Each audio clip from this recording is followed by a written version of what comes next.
the assassins of Alamut, Hashshashin, myths and truths of the legendary order. Hello and welcome back to Driftwood Histories. Tonight, our journey takes us high into the jagged, windswept peaks of the Alborz Mountains of Persia. We drift back to a time of crusaders and caliphs, of Silk Road caravans and warring sultanates. Here, nestled in a series of impregnable mountain fortresses, there existed an order so feared, so secretive, and so ruthlessly efficient, that their very name became a synonym for political murder. They were known to their enemies as the Hashshashin, a name that would be carried back to Europe by terrified crusaders and distorted into the English word assassin. To their followers, they were the Nizari Ismailis, a persecuted branch of Shia Islam, fighting for survival in a hostile world. And their enigmatic leader, the man who ruled from the mountain fortress of Alamut, was known as the Old Man of the Mountain. For nearly 2 centuries, they waged a campaign of psychological warfare and precision killing that terrorized the great powers of the Middle East, from the Seljuk Turks to Saladin himself. But were they truly a cult of drug-fueled killers, promised a glimpse of a false paradise? Or were they sophisticated political actors, scholars and theologians who used assassination as a targeted defensive weapon? The truth, like the fortress of Alamut itself, is shrouded in the mists of time and legend. So, find your comfortable place. Let the modern world fall away. Close your eyes, and allow my voice to be your guide as we climb the winding paths to Alamut, to separate the myth from the man, and to explore the hidden history of the legendary order of assassins. Our story begins not with a dagger, but with a schism, a deep and bitter division within the world of Islam. Part 1. The Schism and the Seeker, the Birth of the Nizaris. To understand the story of the assassins, we must first understand that it does not begin with a dagger, but with a schisma, deep and bitter theological division that fractured the Islamic world and created the conditions for a new, revolutionary movement to be born. Our journey takes us back, long before the mountain fortress of Alamut became a name whispered in fear, to the great theological and political currents that shaped the medieval Middle East. In the centuries following the death of the Prophet Muhammad in 632 AD, the Islamic community wrestled with the profound question of succession. Who had the rightful authority to lead the faithful? This fundamental dispute gave rise to the 2 great branches of Islam that persist to this day, the Sunni and the Shia. The Sunni, who represented the majority, believed that the leader or caliph should be chosen from among the community of the faithful. The Shia, whose name derives from Shurat Ali or the party of Ali, believed that leadership was a divine right, passed down through the Prophet's bloodline, beginning with his cousin and son-in-law, Ali ibn Abi Talib, and continuing through his descendants. These divinely guided leaders were known as the Imams.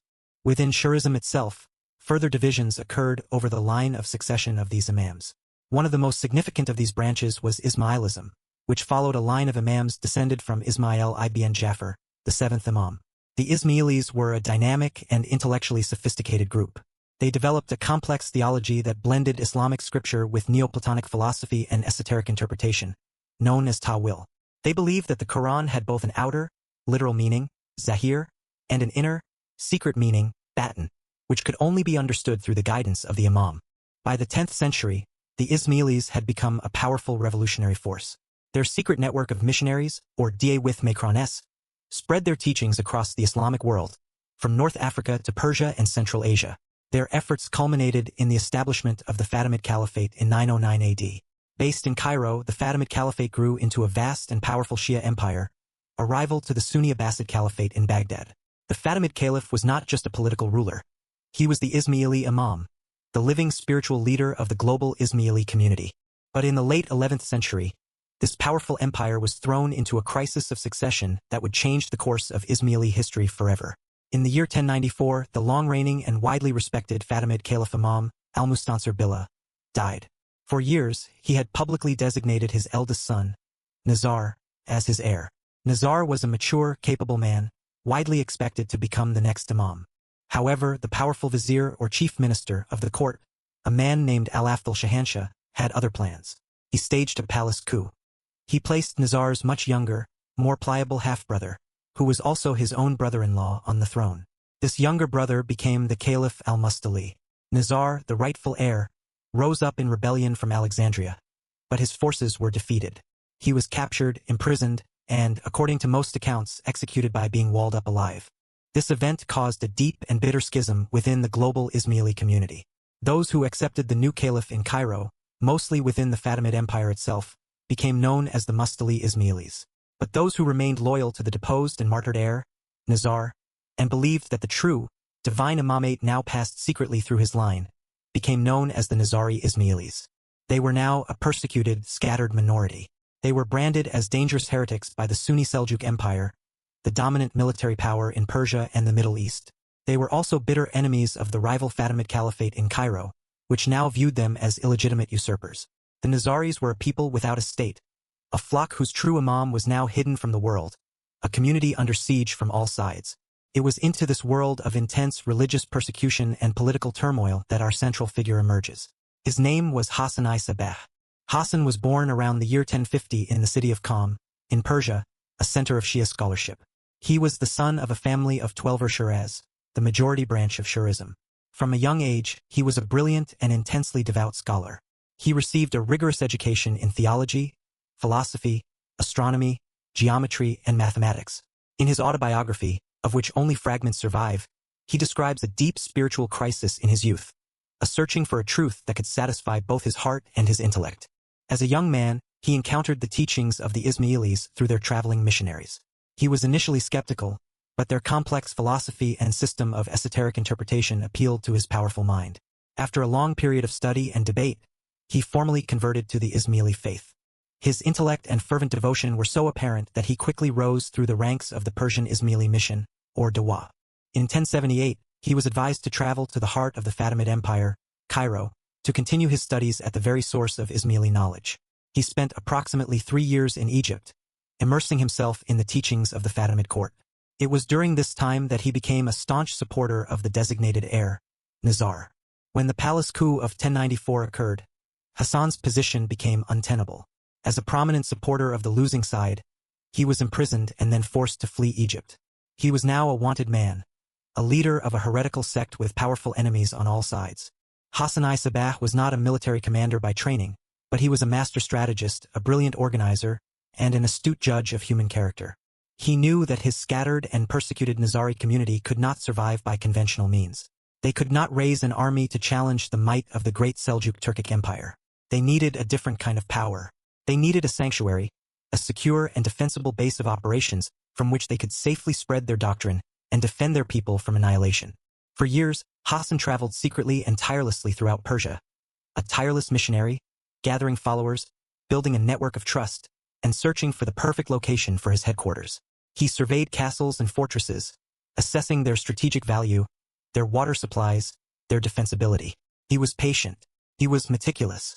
And in the year 1090 he finally found it. High in the remote, unforgiving, and jagged peaks of the Alborz Mountains of northern Persia, there stood a fortress called Alamut. The name itself means the eagle's nest, or perhaps, the eagle's teaching. It was a place of legendary impregnability. The castle was perched atop a narrow, sheer ridge of rock, over 6,000 feet, 1,800 meters, above sea level. It was accessible by only one treacherous, winding, and easily defended path. It was surrounded by barren valleys and commanded a strategic view of the surrounding landscape. It was the perfect sanctuary. But Hassan I Sabah did not take Alamut by force of arms. He took it by a campaign of stealth, patience, and conversion that was far more impressive. Over a period of 2 years, he sent his Diawith Macrones, his missionaries, to infiltrate the villages and communities surrounding the castle. They lived among the people, mostly poor farmers and herders, and slowly, quietly, converted the local population to the Nizari Ismaili faith. Then Hassan himself snuck into the fortress, disguised as a schoolteacher named Dakota. He began to live within the castle walls, a quiet, unassuming figure. Over a period of months, he won the respect and, eventually, the allegiance of the majority of the castle's garrison. When the castle's lord, a man named Mahdi, finally realized what was happening, it was too late. He discovered that his own soldiers would no longer obey his commands.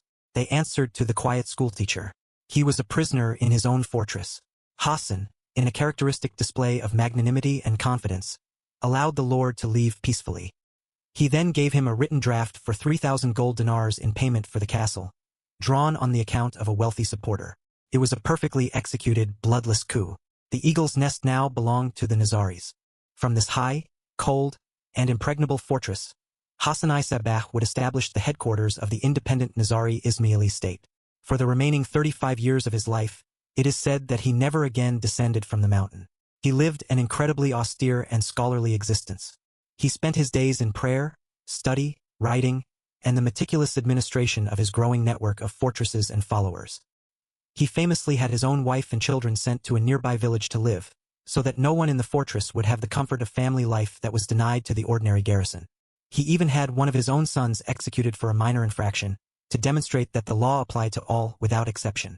He established a legendary library at Alamut, filled with priceless scientific, philosophical, and religious texts from across the known world. He created a school, a center of learning that attracted scholars and seekers. From Alamut, he sent out his Dia with Macrones to convert new followers and to acquire other mountain strongholds across Persia and, eventually, in Syria. He created not just a state, but a community of true believers.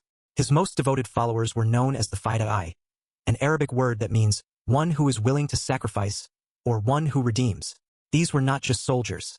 They were highly educated, deeply devout, and fanatically loyal followers. They saw Hassan not merely as a political leader, but as the Hujjah, the proof or the living earthly representative of the hidden true Imam. They believed that to obey him was to obey God, and that to die in his service was to achieve instant martyrdom in paradise. The Seljuk Empire, seeing this growing heretical state establishing itself in their own backyard, did not sit idle. They sent massive armies to besiege Alamut and the other Nizari fortresses. But the castles, perched on their mountain peaks, were nearly impossible to conquer by conventional military means. The Seljuks could surround them, they could cut off supplies, but they could not break them. Facing an enemy of overwhelming military superiority, an enemy that sought their complete and total annihilation, Hassan-I Sabbah developed a new, terrifying, and ruthlessly effective strategy. It was a strategy of asymmetrical warfare. He could not defeat the vast Seljuk armies on the battlefield. So he would do the next best thing. He would decapitate the snake. He would target their leaders, their viziers, their generals, their sultans, and their caliphs with the campaign of precise, public, and psychologically devastating assassinations. This was the birth of the legend of the assassins. Part 2. The Dagger and the Doctrine, the Age of the Assassins. From the impregnable fortress of Alamut, Hassan-I Sabbah had established a state, a community, and a doctrine. But he was surrounded. The mighty Seljuk Empire, a vast Sunni military power stretching from Central Asia to Anatolia, saw the Nizari Ismaili state as a cancerous growth, a heretical rebellion that had to be excised. They sent their armies again and again to lay siege to the mountain strongholds. But the Nizari castles held. Facing an enemy of overwhelming conventional military superiority, Hassan-I Sabbah unleashed a new and terrifying strategy. It was a strategy of asymmetrical warfare, a form of political jiu-jitsu. He could not defeat the Seljuk armies on the battlefield, so he would demoralize them. He would decapitate their leadership. He would use the dagger as an instrument of state policy, turning assassination into a form of psychological warfare.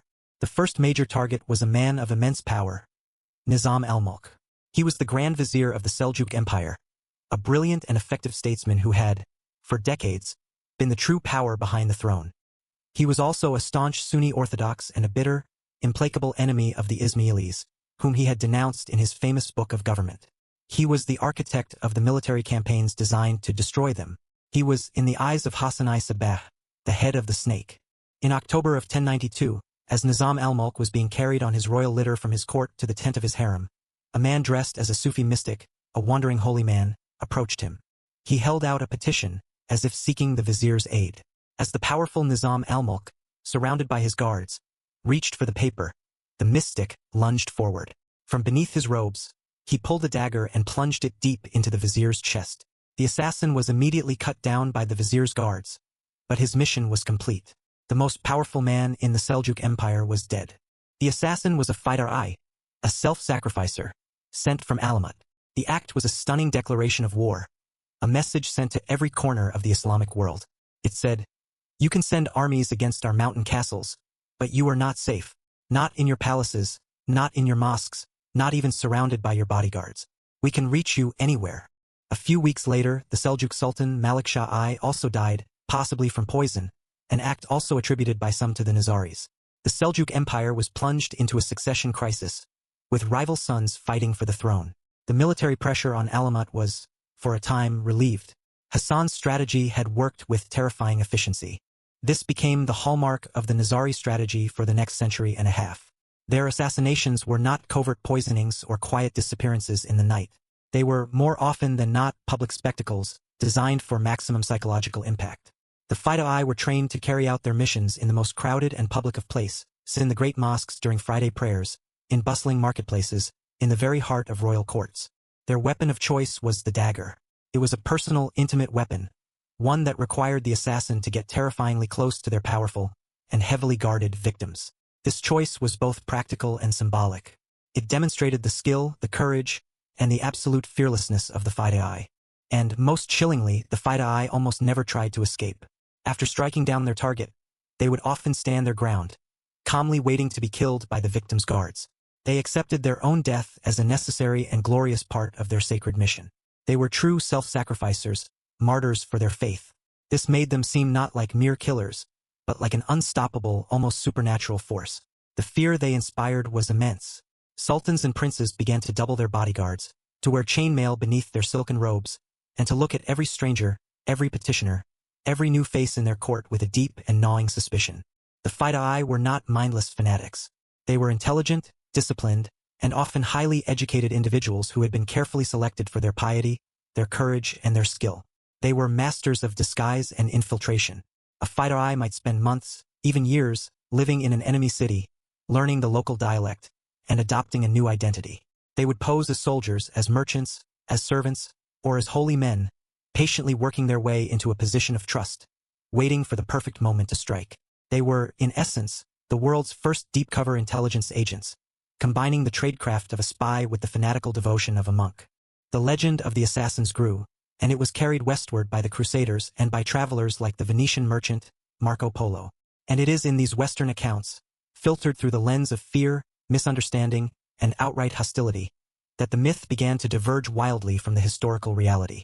The most famous, the most colorful, and the most enduring of these myths is the story of the secret Garden of Paradise. According to Marco Polo's account in his travels, written more than a century after the fall of Alamut, the old man of the mountain Hashshashin had created a magnificent secret garden within the fortress. It was, he wrote, designed to be a literal replica of the paradise described in the Quran. It was filled with beautiful fountains flowing with wine, milk, and honey, pavilions draped in silk and gold, and, most enticingly, beautiful maidens or houris, who would sing, play instruments, and cater to every desire of the chosen young men. According to the story, young recruits would be drugged, often with a potion containing hashish from which the name Hashshashin supposedly derives, and carried into this hidden garden. They would wake up in a state of blissful, sensual intoxication, truly believing that they had been given a glimpse of the afterlife. After a few days of earthly paradise, they would be drugged again and return to the cold, harsh reality of the fortress. The old man would then tell them that he held the keys to paradise. If they wished to return to that place of eternal pleasure, they must carry out his orders without question, even unto death. This story is a powerful and seductive one. It is a brilliant piece of enemy propaganda. It paints the Fidei not as devout believers sacrificing themselves for their faith, but as brainwashed, drug-crazed cultists, duped by a cynical master. It has been repeated for centuries and has become the most famous part of the assassin legend. But there is almost no credible historical evidence to support it. Firstly, the term Hashshashin, which was used by their Sunni Muslim enemies, was a derogatory slur. It likely meant something closer to rabble or outcasts, not literally hashish user. There is no mention in any contemporary Ismaili or even mainstream Muslim source of the Nazaris using hashish as a tool for indoctrination. Secondly, the practical logistics of creating such a lush, irrigated garden in a barren, high-altitude mountain fortress like Alamut would have been nearly impossible. And thirdly, and most importantly, the very nature of the Fidei's missions, which required years of patient, disciplined, and clear-headed infiltration, is the complete opposite of the behavior of someone who is a habitual user of a mind-altering drug. The paradise that the Nazaris sought was not a physical garden. It was a spiritual and intellectual one. They believed that through the esoteric teachings baton of the true Imam, as represented by Hashshashin, they were achieving a state of spiritual enlightenment, a paradise of the mind, here on earth. Their fanatical loyalty was born not from drugs and deception, but from deep theological conviction and a profound sense of belonging to a righteous community under siege. For over a century and a half, the Nizari state of Alamut survived, a network of mountain fortresses that acted as a persistent thorn in the side of the great empires. After Hassan's death in 1124, his successors continued his policies. They assassinated numerous Seljuk viziers, generals, and city governors. They also came into conflict with the Crusaders. The Syrian branch of the Nazaris, based in castles like Masyaf, became a powerful player in the complex politics of the Levant. Their leader in the late 12th century, Rashid ad-Din Sinan, became the Old Man of the Mountain of Crusader legend. He was a brilliant and feared leader who ruled his territory with absolute authority. He clashed with the great Sultan Saladin. Twice, Fighter Eye managed to infiltrate Saladin's own camp and nearly killed him. A terrified Saladin, realizing he could not defeat them by force, eventually negotiated a truce with Sinan. The Nizaris also occasionally targeted Crusader leaders. The assassination of Conrad of Montferrat, the newly elected king of Jerusalem, in the city of Tyre in 1192, was famously attributed to them. Two Fighter Eye disguised as Christian monks stabbed him to death in a crowded street. This event, which some historians believe may have been secretly contracted by Richard the Lionheart, further cemented their fearsome reputation in the courts of Europe. They had become masters of a new kind of warfare. They were not an army that conquered territory, but an order that controlled events. They had shown that a well-placed dagger could be more powerful than 1,000 swords. Their doctrine was a powerful ideology, and their daggers were its most effective messengers.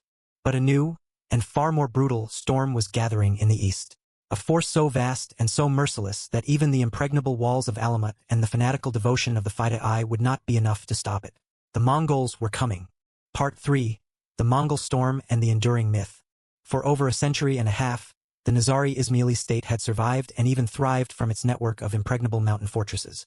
From Alamut, the Eagle's Nest, they had defied the might of the Seljuk and Khwarezmian empires. Their Fighter Eye, the self-sacrificing devotees, had become the stuff of legend, their daggers a tool of statecraft that could reach into the most heavily guarded courts in the Islamic world. They had created a unique and resilient society, built on a foundation of deep faith, intellectual rigor, and unwavering loyalty. But in the middle of the 13th century, a new and unstoppable force swept out of the vast steppes of the East. A force so vast, so disciplined, and so utterly ruthless that it would redraw the map of the world. The Mongols were coming. Under the leadership of Genghis Khan and his descendants, the Mongol Empire had become the most terrifying military machine on the planet. They had conquered China, shattered the kingdoms of Central Asia, and were now sweeping into Persia. Their methods were simple and brutal. Submit unconditionally or be annihilated. Entire cities that dared to resist were razed to the ground, their populations massacred without mercy. The Nizari Ismailis, under the leadership of their Imam, Ruknuddin Kursha, found themselves directly in the path of this storm. The Mongol commander leading the charge into Persia was Hulagu Khan, a grandson of the great Genghis. He had been given a specific mandate by his brother, the great Khan monk, to destroy the remaining Muslim powers in the region, including the Abbasid Caliphate in Baghdad and the troublesome Nizari heretics in their mountain strongholds. The Nizaris were accused by their Sunni enemies of having sent a delegation of 40 Fighter Eye to the Mongol capital of Karakoram with the mission to assassinate the great Khan himself. While likely a fabrication designed to anger the Mongols, it served its purpose. Hulagu was determined to eradicate the assassin menace once and for all. Initially, Imam Kursha attempted diplomacy. He sent emissaries to the Mongol court, hoping to negotiate a settlement, to be accepted as a vassal state. But Hulagu Khan was not interested in diplomacy with what he considered to be a sect of mountain bandits and killers. He demanded unconditional surrender. He demanded that Kursha personally come down from his fortress and dismantle all of the Nizari castles. Kursha played for time. He was a young and relatively inexperienced leader, and he faced an impossible choice. He knew that to resist the full might of the Mongol army was suicide. But to surrender meant abandoning the very strongholds that had protected his people for generations and placing their fate in the hands of a notoriously merciless conqueror. In 1256, the Mongol war machine arrived in Persia in overwhelming force. They brought with them not just cavalry, but Chinese siege engineers, masters of building the trebuchet and other powerful siege weapons capable of hurling massive stones against fortress walls. One by one, the Nizari castles in the south of Persia began to fall or surrender. Finally, the main Mongol army, led by Hulagu himself, arrived at the foot of Alamut. The Eagle's Nest, the place that had stood unconquered for over 160 years, was now surrounded. After a brief and futile resistance, seeing the overwhelming power of the Mongol siege engines, Imam Kursha made the agonizing decision to surrender. He descended from the fortress and presented himself to Hulagu Khan, hoping that this act of submission would spare his people. Hulagu treated the Imam with a show of respect at first, but it was a cold, calculated courtesy. He used Kursha as a tool, forcing him to send messages to the remaining Nizari castles, ordering them to surrender and dismantle their fortifications. Some, out of loyalty to their Imam, complied. Others, particularly the great fortress of Lamsar, resisted fiercely for a year before finally falling to a cholera outbreak. Once the majority of the castles were in Mongol hands, Kursha's usefulness was at an end. Hulagu sent him on a journey to the court of the Great Khan in Mongolia, ostensibly to be formally accepted as a vassal. But the Great Khan refused to see him. On the long, lonely journey back, somewhere in the mountains of Central Asia, Ruknuddin Kersha and his small retinue were unceremoniously executed by their Mongol guards. The line of visible Nizari imams was, for a time, broken. The fate of Alamut was sealed. The Mongols were not a force that tolerated potential threats. They systematically and utterly dismantled the great fortress. And, in an act of incalculable loss to history, they destroyed its legendary library. The vast and priceless collection of scientific, philosophical, theological, and historical texts that had been gathered by Hassanai Sabah and his successors was put to the torch. Only a few texts were saved by a sympathetic Persian scholar and historian, Abdulmalik Juvayni, who was accompanying the Mongol army. Juvayni received permission from Hulagu to inspect the library before its destruction. He managed to rescue a number of scientific works and, most importantly for us, a history of Alamut from the Nizari's own perspective, which he then incorporated into his own great work, History of the World Conqueror. His account, written by a man in the service of their destroyers, is one of the few precious primary sources we have on the inner workings and history of the Nizari state. Everything else was turned to ash and smoke. The fall of Alamut in 1256, followed by the sacking of Baghdad and the end of the Abbasid Caliphate in 1258, marked the end of an era in the Islamic world. For the Nizari Ismailis, it was a catastrophe. Their state was destroyed, their leadership was killed, and their community was massacred or scattered across Persia, Syria, and Central Asia. They were forced to go deep underground, practicing their faith in secret for centuries, a community living in the memory of their lost mountain kingdom. The historical order of assassins was gone. But the myth, the legend, was just beginning its new life. The lurid and fantastic stories carried back to Europe by Marco Polo and the Crusaders, tales of the secret garden of paradise and drug-fueled, fanatical killers, took root in the Western imagination. The very word assassin, derived from the misunderstood slur Hashshashin, entered the English, French, and Italian languages, forever linking the Nizari Ismailis with the act of political murder. They became the archetypal secret society of killers, a byword for fanatical devotion and clandestine violence. Over the centuries, they were endlessly reimagined and mythologized. During the Renaissance and the Enlightenment, they were sometimes linked, often without any historical evidence, to other secret societies like the Knights Templar, the Rosicrucians, and the Illuminati, woven into grand, overarching conspiracy theories. They appeared in literature, from the works of Dante to the romantic novels of the 19th century, and later in the philosophical thrillers of Umberto Eco. They became a symbol, a powerful cultural trope representing the hidden, deadly forces that operate in the shadows of power. And in the 21st century, the assassins experienced a massive cultural resurgence, thanks to the phenomenally popular video game series, Assassin's Creed. The game series borrows heavily from the history and aesthetics of the Nizari Ismailis of Masyaf, their Syrian stronghold. It blends historical fact, the settings, the targets, the use of daggers and stealth with a grand, fictional narrative of a centuries-long, secret war between the assassins, who are portrayed as champions of free will, and the Knights Templar, who are portrayed as champions of control. While it is fiction, it has introduced the name, the look, and the mystique of the assassins to an entirely new global generation, cementing their place in modern pop culture. So, what is the true legacy of the Order of Alamut? They were not a drug-fueled death cult. They were a sophisticated and resilient religio-political community. They were a persecuted minority who developed a unique and ruthlessly effective strategy for survival in a hostile and violent world. They were scholars and theologians. They were masters of psychological warfare. They demonstrated that a small, dedicated, and highly disciplined group, even when faced with overwhelming military odds, can exert a profound and lasting influence on the course of history. Their use of targeted assassination as a political tool was not random terror.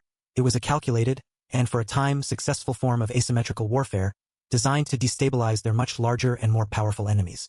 They were, in a very real sense, a secret society born of necessity. Their secrecy was a shield, their mountain fortresses were a sanctuary, and their daggers were a desperate last resort. Their story is a complex and often uncomfortable one. It forces us to confront difficult questions about the nature of faith, the morality of violence, and the extreme measures people will take to defend their community and their right to exist. The fortress of Alamut is now a quiet, windswept ruin, a place of silent stones and breathtaking views. The great library is gone forever. The old man of the mountain is a figure of legend. But the whisper of the Hashshashin, the echo of the assassins, endures. It is a story of a brotherhood that lived and died by the dagger and the doctrine, a testament to the enduring power of a secret kept, and a faith that was, for its followers, willing to sacrifice everything. Of course, Here is the highly detailed and event-rich script for the conclusion of the episode, The Assassins of Alamut, Hashshashin, Myths and Truths of the Legendary Order. This script is designed to be a thoughtful and atmospheric summary, weaving together the core themes of the Nizari Ismailis while maintaining the signature calm and narrative style of Driftwood Histories. And so our climb into the Eagle's Nest comes to an end. We have walked the secret paths of the Fidei, stood in the shadow of the legendary Old Man of the Mountain, and witnessed the fall of a mountain kingdom to the unstoppable force of the Mongol storm. We have sifted through the layers of history and myth, separating the verifiable facts from the fantastic fictions that have clung to this order for centuries. We began our journey with a schism, a deep theological rift in the Ismaili branch of Shia Islam. We saw how the dispossession of the rightful Imam Nizar in 11th century Cairo created a scattered and persecuted community. And we met the brilliant and determined seeker, Hashshashin Sabah, a Persian scholar and missionary who transformed this community of believers into a resilient and independent state.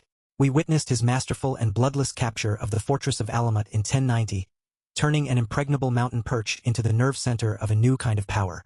Then, we explored the age of the assassins, the era of the dagger and the doctrine.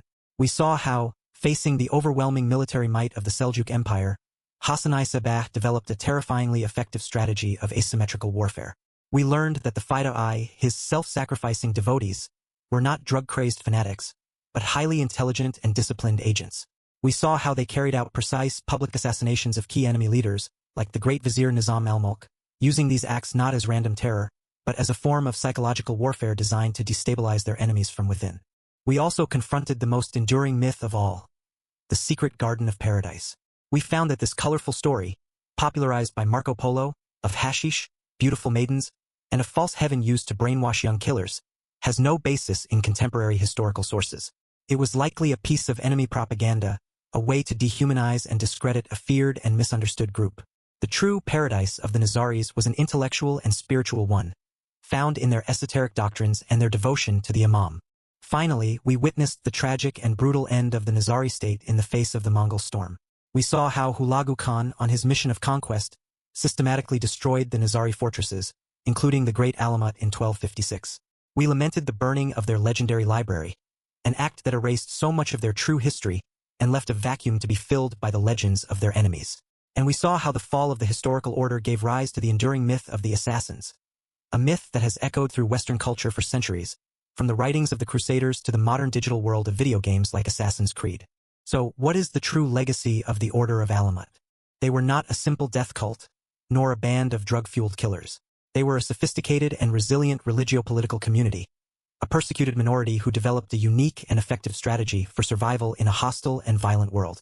They were scholars, theologians, astronomers, and masters of psychological warfare. They demonstrated with chilling clarity that a small, dedicated, and highly disciplined group, even when faced with overwhelming military odds, can exert a profound influence on the course of history. Their use of targeted assassination as a political tool was not random terror. It was a calculated and, for a time, remarkably successful form of asymmetrical warfare, designed to destabilize their much larger and more powerful enemies. They were, in a very real sense, a secret society born of necessity. Their secrecy was their shield. Their remote mountain fortresses were their sanctuary. And their daggers, wielded by the fanatically loyal Fidei, were a desperate and often effective last resort. Their story is a complex and often uncomfortable one. It forces us to confront difficult questions about the nature of faith, the morality of violence, and the extreme measures people will take to defend their community, their identity, and their right to exist. The fortress of Alamut is now a quiet, windswept ruin, a place of silent stones and breathtaking views. The great library is gone, its secrets turned to ash. The Old Man of the Mountain is a figure of legend, but the whisper of the Hashshashin, the echo of the assassins, endures. It is a story of a brotherhood that lived and died by the dagger and the doctrine, a testament to the enduring power of a secret kept, and a faith that was, for its followers, willing to sacrifice everything. Thank you for joining me on this voyage with Driftwood Histories. If these stories have stirred your curiosity and soothed your mind, I invite you to subscribe and join our community of fellow travelers. There are many more hidden currents of time, many more secret histories, for us to explore together. Until then, sleep well. May your own fortresses be those of peace. May your convictions be strong but gentle, and may your dreams be free from shadows. Good night.